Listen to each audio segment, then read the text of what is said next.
Hello, Mr. Trudeau. How are you doing today? Very well, Roosevelt. I'm especially getting a chance to chat because you and I have a lot in common and mainly things about Shreveport, the history of the town and why we love it. So, I'm so happy that you hold me in such high regard and that we have a lot in common because, my good sir, you are a very known man, a legend in Shreveport, from, all the things that you have done and the things that you're doing at the moment. So, I mean, that you think that that we have a lot in common. I take that in high regard. well, I'm happy to hear that because we all are trying to make our way through this vale and this valley, and we're all brothers, really, for starters. Yeah. As humans struggling with the common problems and issues and joys as well as pains. Mm. So, that if only the world could be more actively appreciating the fact that we're all struggling. And but anyway, let's dive right into whatever it is that you would like to ask me. I'm very honored to be here. Oh, well, I'm gonna start off just by having you tell me about yourself. Tell me about your history, where you grew up. Tell me about your time as a teacher at Caddo High, Caddo Magnet High. Tell me about your time afterwards, retired time because you've been very active. Just tell me and the audience about you, Mr. Robert Trudeau.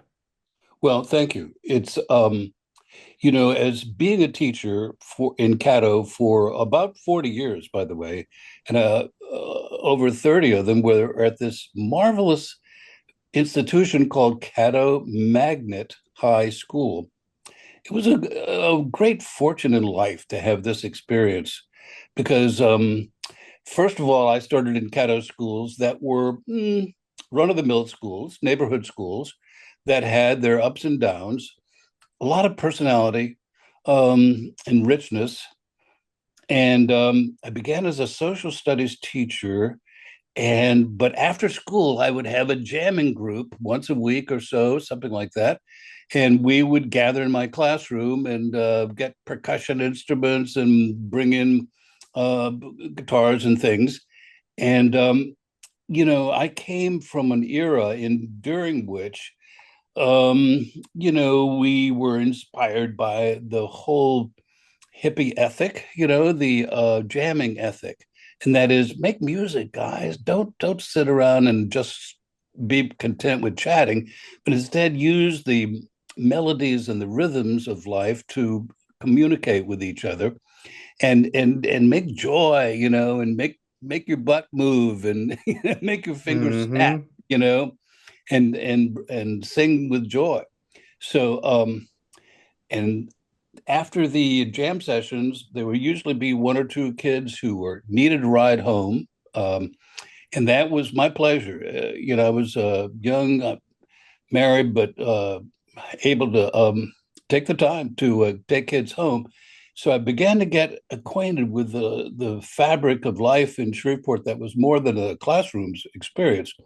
And that enjoyment was so rich. And so I'll never forget the first time the musical group that came out of this jamming, we went to Booker T. Washington High School to play during their annual Battle of the Bands, or no, their annual talent show. Mm. And so we got backstage, unloaded our instruments and amplifiers, and began to enjoy the fellowship of fellow musicians, And there were other teachers there, and then the teenagers that I was teaching, they had met people they knew and new people too. So we were behind the curtains, and it was exciting. We knew a few songs. Let's see, Curtis Mayfield, this Pusher Man, things like that. Mm. So so when the curtains opened for us, we were not sure what was going to happen, but the best thing in the world happened. The audience erupted in a roar of a kind of recognition. Oh, here's some musicians. They're going to play for us. Yay! And it was, and we're like, wait, we don't deserve this, but we love it. You know, it was the loveliest thing in the world. I've always remembered that as an adult, that these kids were so generous that they didn't have to wait for us to prove ourselves to give us a positive shout, but instead, just by being there, just by organizing ourselves enough to be on that stage, they gave us this huge round of approval. And I thought, that is the way life should be, you Yeah. know? And so we played, I'm sure, moderately well, you know, and, but that experience was one of those little life changing experiences as we figure out what we need to do in this world. So, um, teaching for me was just an exploration of the best kind, as you measure. I'll never forget the time that one of my students stood up and said, I know where Mr. Trudeau spent his check. Um, he said, Sprague Street. And Oh, everyone in the class laughed because it was a great joke. Sprague Street, as you remember, was the street known for the hookers. Um, yes. on the edge of the old legal red light district, on the edge of the bottom, it was a street where there were impoverished people as well as middle class people and stores, and mainly it was a residential neighborhood. And there, yes, there were hookers who would come out to your car and lean in your roll down window and negotiate if that's what you wanted. It was not Yeah, everyone that knew. that yeah, that was a that was a holdover of the old red light district Well said. um from, that era. That area was, and I know I'm talking to a historian right here. That was a well-known red light area, and it stayed a red light area um for a long time. So Yeah, right into that was the late 60s, early 70s. I I remember in the 90s. Yeah. Okay. It was still considered the red light district, but yeah, you are not from Shreveport, if I'm not mistaken. Correct. I was born in Massachusetts. My dad was a Yankee, a French Canadian fellow who, during World War II, he was a pilot, and part of his training came in the Deep South, and he found himself in Natchitoches, Louisiana, going to taking classes at Northwestern State University in Natchitoches, Louisiana. And there he met my mom, who was a Louisiana girl who was becoming a teacher, going to classes. And they married at the end of the war, World War II. And they started off in Massachusetts, where my dad worked for his dad, who had a dental lab. And so, first part of my life, I went to a French Canadian nuns for my earliest schooling, and they only spoke French. so, Hmm. so it was an end of a historic era, and I was and um, so eventually my mother had several children there in Massachusetts, and she realized she was not happy. Yankees were not her cup of tea. Hmm. So my dad said, no problem. I'll move to Texas, Louisiana, wherever we want to get started in Deep South. And mom was from um, DeSoto Parish, actually. Hmm. So dad got a job with United Gas. This is a famous company in Louisiana. United Gas Company was a giant natural gas discovery and pipeline, and he became part of the pipeline department and rose through the department. and we were stationed at various compressor stations. That's where gas is pumped, to from Louisiana to New York City, for so that Yankees can be warm in the winter. And Hmm. that was the earliest part of my life, and that's how I got to move to various locations too. Okay. Okay. Now, what brought you to Shreveport? Well, it was my dad's. No, let's see. By that time, I'd gone to university. Yeah, Dad was still in Shreveport, and that was a good place for me. I When I got out of college, University of New Orleans, I had long hair, and I wanted to be a teacher. And they wouldn't hire me in New Orleans because I didn't quite fit the mold. So I Hmm. went up to Shreveport and I tried to get a job in Caddo Parish, and they looked at my teacher scores, the testing, and were very happy to welcome me to a job in Caddo Parish. Oh. So I felt honored and happy to land a job that I figured that I was going to be well cut out for. Okay. All right. All right. Now, you taught for 40 years Yes. and you, like I said, you are a legend in Shreveport because everybody knows about Mr. Trudeau. If you knew anybody that went to Caddo Magnet High, everybody talks so fondly of you and of your classes. Are you always like, do students see you on the streets and they're like, Mr. Trudeau? Oh, yes. Do you always That's my get that? life. How does that make you feel? Well, very, very, very well, because that kind of affectionate former teacher or former person who's at a lot of my contacts with former students is I didn't actually teach them, but I was well known around the campus because I'm a social kind of guy, and so I'm talking with a lot of different people. Oh, also on campus, I was always sponsoring special events. I created a freshman talent show at Caddo Magnet, and there was one great big talent show each year, but Hmm. I started another one so that kids who weren't ready quite yet to make the cut on the big talent show, they would have another talent show available to them so they could do and develop on their own. So that was one of the many things that I did that touched students, even though I may not have been teaching them at the time. So it feels good.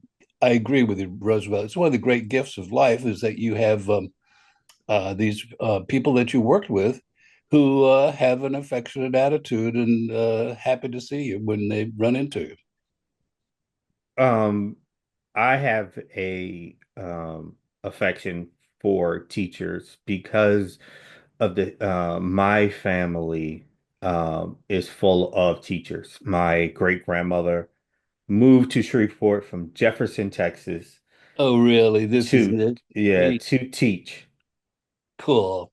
Yeah, and then now all of her all of her female her daughters all became teachers and their daughters all became teachers.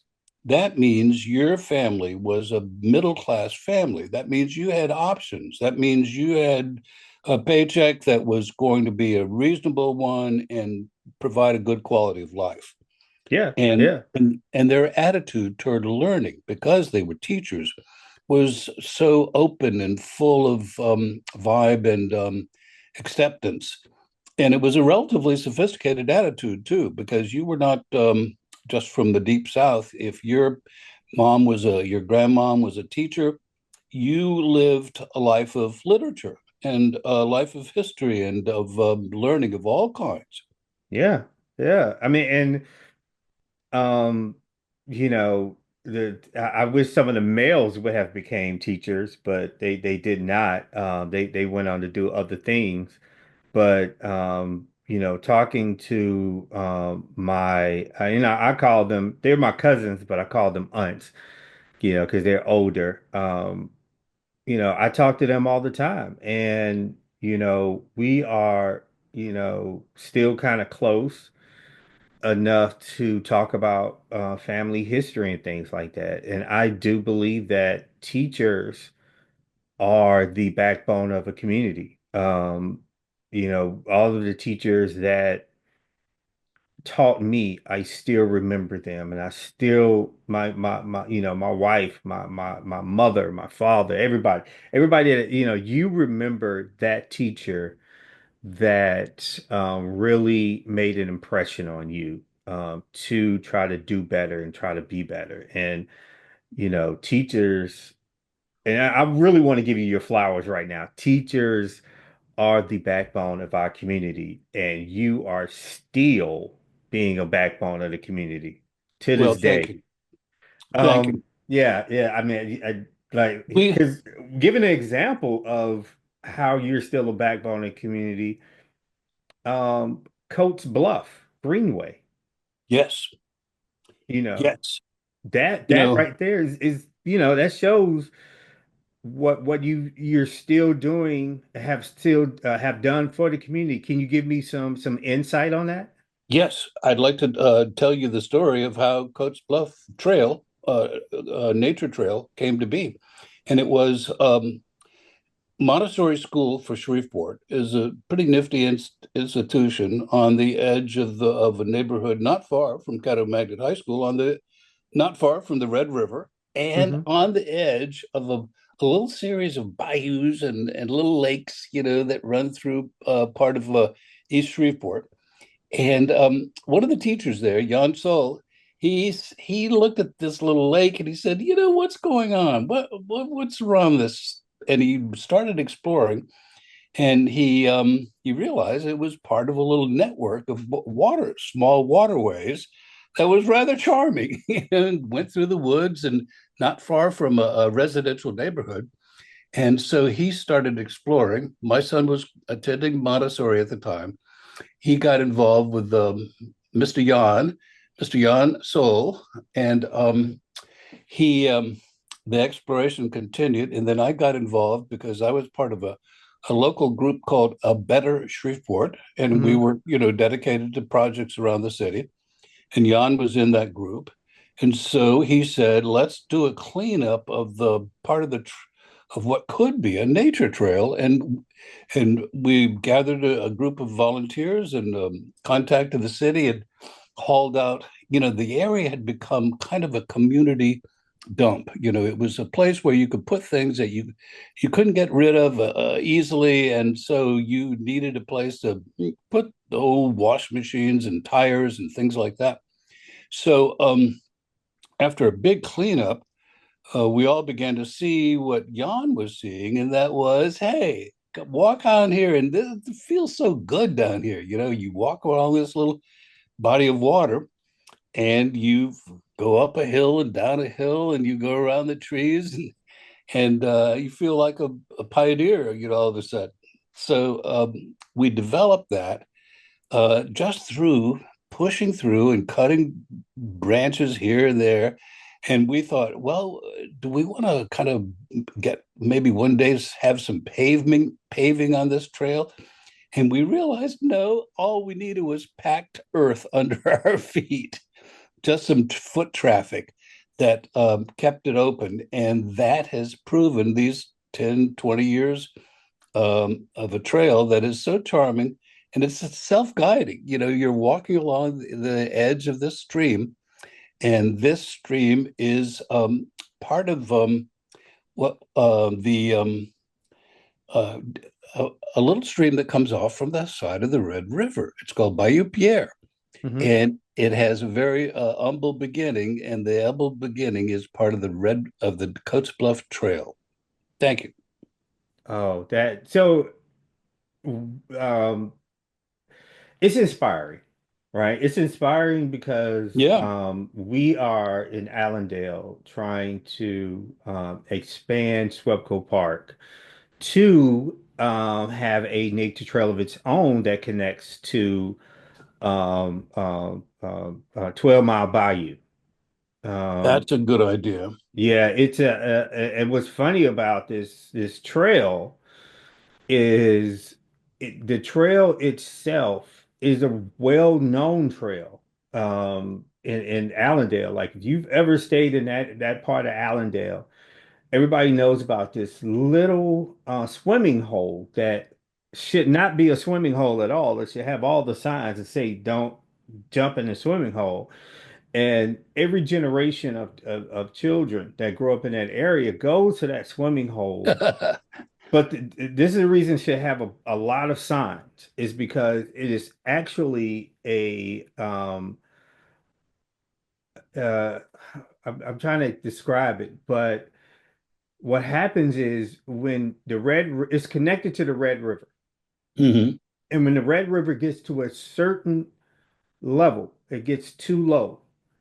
What happens is it starts to suck water from that swimming hole. Yes. And it all of a sudden, that swimming hole, all of the water is sucked out. This So is there's a giant intake for the nearby power plant, I think, too. yeah, yeah. So um it doesn't have any signs on it, or very visible signs, I'll say, because like I said, every generation has had some type of incident that has happened back there. Oh, I'm sorry. Yeah. And my mother told me about the incident. My grandmother told her about the incident. Everybody has these stories about the incidents, and but we still want a nature trail to go back there, but we also want to have the signage up to make sure nobody goes into that area. But we use you as an inspiration. Well, I'm very happy to hear that because, wherever you find community resources that are kind of hidden, not quite developed, but you can help build your community just by helping move things along. And it doesn't have to be full of, money and so forth and equipment. And it's just people moving things a little bit to make their lives a little richer. And thanks for I'm excited. I want to see this trail now that you've talked about. Oh, we could definitely set it up, right? We're right now we're trying to work with Spar, and if we can talk to Spar, try to make this happen. We're actually going to try to keep pushing it on a neighborhood level. So I definitely want to show you the trail when next time I come down. Well, I look forward to it. And have you been on Coach Bluff Trail very much, by the way, or at I all? have not, and it's kind of a shame because um, it's always on my list to do. But when I come home, I'm gonna be honest with you, it's so many people that I have to. Yeah, I understand. Yeah, it's a lot of I, people I have to visit on my list. yeah, I understand entirely. You just have to deputize someone to initiate me on that little trail by all right, take Trudeau by the hand. He will be happy to say hello and go with it. So Yeah. just connect me. Oh, definitely, definitely. And speaking of you giving tours, you are the history tour person for Shreveport. At least that's what the website says, right? Yes, The yes, Shreveport Bossier website says Trudeau History Tours, right? exactly. The storyteller Robert Trudeau Tours takes you on a journey through Shreveport's deep history, and you have a number of tours. Yes. Being a teacher, is this still kind of an extension of the classroom for you? Yes, you've got it. Once a teacher, always a teacher is an old expression that applies here. And so it's, I have to control myself because I get excited when I get a tour, a couple of, a person or two or three or five. It's my pleasure to tell stories and to see people blink and wonder, and not enough people ask enough questions in my opinion. But there's a every community has this history, and if you learn it enough to respect it and give it place in your life, then your life is richer. Oh yeah, yeah. I mean, and you just don't have one tour, you That's right. know. You Yeah. you have several tours. I'm looking at it, the downtown tour, Yes. Oakland Cemetery and Texas Avenue tour, and the Yes. Civil Rights tour. Civil rights tour. Yes. That's mainly from down Milam Street from Booker T. Washington High School down Milam to Little Union Baptist Church. And that's the essence of it. Although there are several other blocks that I like to take people on walking through Allendale if we have the time. Okay. All right. Now, being that you give all of these tours um through Shreveport, you are part of a community, a history community. One of the people that I look up to, and then this includes you, is also Mr. Willie Burton, Yeah, right? the And late yeah, Professor Willie Burton. yeah, the late Professor Willie Burton, and also the twins that Oh yes, Mark and Mike Mangum. yes, yes, I'm always on their pages looking at the what they're doing around as far as finding old history, looking for streetcar lines, it kind of digs right into my public transportation part of my life that I love, that I find dear. Um, and um, what really made you so interested in history? That's something that I believe is not easy to explain. It's just part of your makeup as you look around and you say, I want to know more about the world. I want to know not just about, appealing women, but I want to know not just about buddies, running buddies, and basketball buddies, and guitar playing buddies, but also I want to go past those things even and reach out into something that's full of rust and broken and dug out from the mud, and picked up and dusted off and to satisfy the curiosity that, well, we all have. We just have to find the areas where it's the most potent. Gotcha. Um, do you see art and history as a catalyst for economic growth in Shreveport? Yes, I do. It's not easy to make that chemistry work as well as you'd like to, but it is worth doing because it's exciting as you do it, and it does catch people.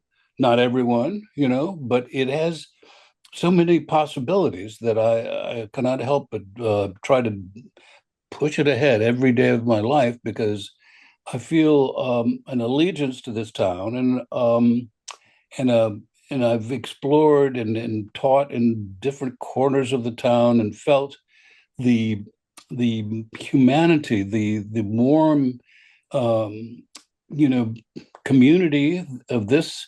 This summer, I gave some lectures at Shreveport Museum libraries, and it was about a fellow teacher long ago, a black man who came from East Texas to Shreveport, and he was Giles Moore.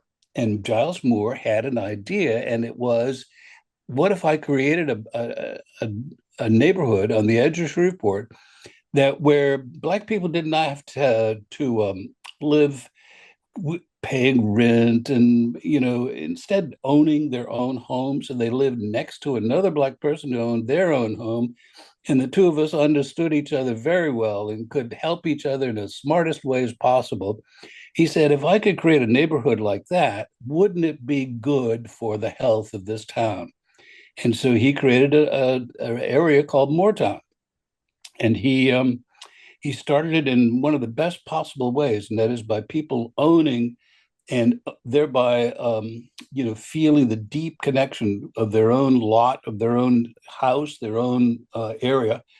And he knew there was a difference between renting and owning, and he felt that in his own life as he became a successful realtor and bought more and more property and saw people beginning to take control of their lives in a way that was very positive. So it's a great story. Reverend Giles, no, not Reverend. He called himself Colonel Giles D. Moore. Yes, yes.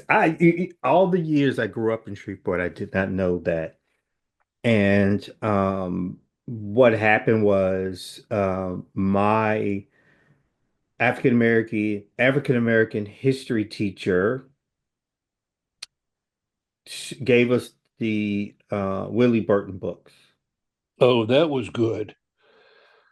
And that right there opened my eyes to a lot of things. And I still remember taking his class, and one of the things used to always tell us was, I'm not going to talk about Martin Luther King in this class because there's more to African American history than Martin Luther King and Rosa Parks and all, he was like, you know Mhm. about those. You learn about them every February.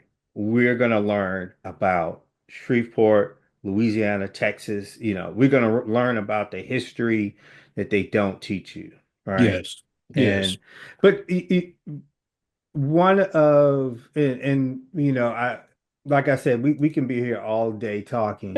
Yes. We can be here all day talking because I'm a history buff myself. I really do think that history tells a story, and history teaches you about things that have mistakes that have already been made. And all through history, right? And you can either repeat them or learn from them. Hmm. And that's what I always say. Now, and I'm gonna try to make this my last question, Okay. but so, and it might be a little, I might have to walk into it, right? So give me just a little second. Yes. Um, with the way things are going in America, Louisiana, Shreveport as a whole, um, and the way we seem to be repeating mistakes that have already been made, how much do you think what you're doing, giving these tours, giving these talks about Shreveport history, how much do you think it can truly affect the children, the future of Shreveport, the future of America, by learning about the accomplishments, the mistakes that were made in the past? How much do you think that can change the trajectory of where we're heading at the moment? That's a good question. It's not, it's something that we all want is for the youngsters to learn from the elders and for but it's hard to measure it. It's hard to keep it in a good purview as social changes unfolds right in front of us.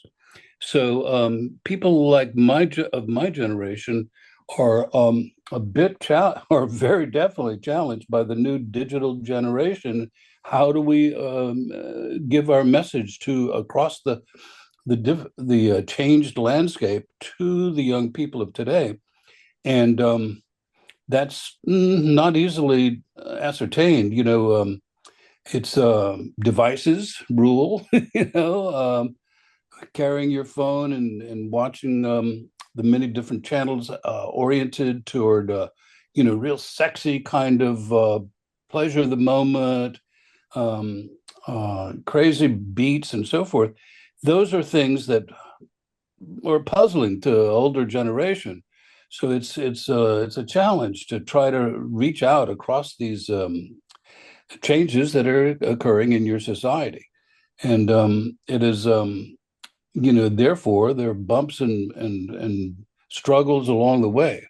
And what you do is you trust your heart, you trust your soul, you tell your story. You know that some people will connect with your story. You know that some won't connect for a long time, if ever. And you accept that because it's not going to be an easy ride any place. And you accept the challenge of communication struggle, but your heart and your spirit, are there for all to see. And you're hoping that in the long run, people will feel that vibe and will find a way to emulate, to use the best of what you have to say, and and that especially it's not necessarily that moment it's going to happen. It may happen down the road. You have to let that take its own course, and you do your best while you're here, and that is where you will get your satisfaction by knowing that you tried your hardest, and by knowing that some of it is going to happen, is going to take place in a positive way. Thank you. Oh my God, that was very inspirational right there. And we're gonna Thank go you. ahead and end it right there. That's the Okay. probably the best way to end it. I am so happy that you are on to talk to me today. I know when I put this out, that a lot of your alumni of Caddo High, Magnet High is going to be so happy to hear your voice and to hear your teachings again. Thank you. But Roosevelt, this is a terrific honor and opportunity, to continue to speak out to whoever will listen. It's a calling. You and I have, I think, a lot of common feelings for those callings that are, I'm not a rich man in the least. I've teacher's salary, that sort of thing. But I'm very happy with with what I've earned, and because as a teacher, you accept the good and the bad, the strong and the weak, and you look out upon your students, who many of them are so advanced professionals today, and when they were little kids in your class, and you were like, I don't know if this kid is going to make his stay out of trouble and and get some learning in his head, but I have a feeling he might. So let's work on it. And then later they show up and they've got professional degrees and so forth. It was so much fun to see the outcome of uh, kids who take a little bit of learning and later realize, oh man, I can do this. I can do lots of things. And so, that's the kind of thrill that you and I look for. Definitely, definitely. It really um I could really look at my kids, and I know that you probably looked at every child that walked in that classroom just like your own, right? And I know you took a lot of pride in making sure that you instilled that as much of the information that you could and stuffed it into their little brains. And so I know I'm just gonna let you know, you have been inspiring, and you are still inspiring the Thank you. future of Shreveport. And Well, thank you. Shreveport is better because of you. Well, I appreciate that, Roosevelt. I've got one story to tell here that occurs to me at the last minute, and it is Mhm. of a kid who could not sit down in my classroom. He was always, he needed to get up, and he had too much energy boiling inside of him. And he wasn't interested in academic things. He was not at all. Um, but he was according to the rules of the school, he should have been in the principal's office on a pretty regular basis. But I realized, after a few years of teaching, you realize sending a kid to the principal's office is a waste of time. Hmm. Because that's just a loop. It's just a detour, and Hmm. really you and that child should be able to find what's good inside of him and work with it. Yeah. And so this kid, I gave him 100 different errands in the course of a semester because that's where he excelled. Oh, would you go to this other teacher and or go to these find these students and deliver this message or ask these questions? That was the kind of thing that made sense to him.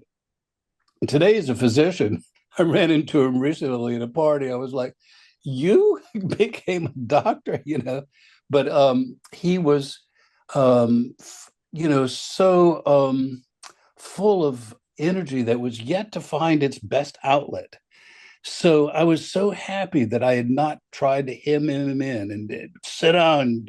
Don't you know you got to sit down in this class? That's you're kind of taking my class and turning it into, feeling, who knows what's going on here. So, oh, what a joy it was to see that he was focusing, helping people now with medical knowledge, one of those important roles. And once upon a time, he was just a wild hare running up and down the halls.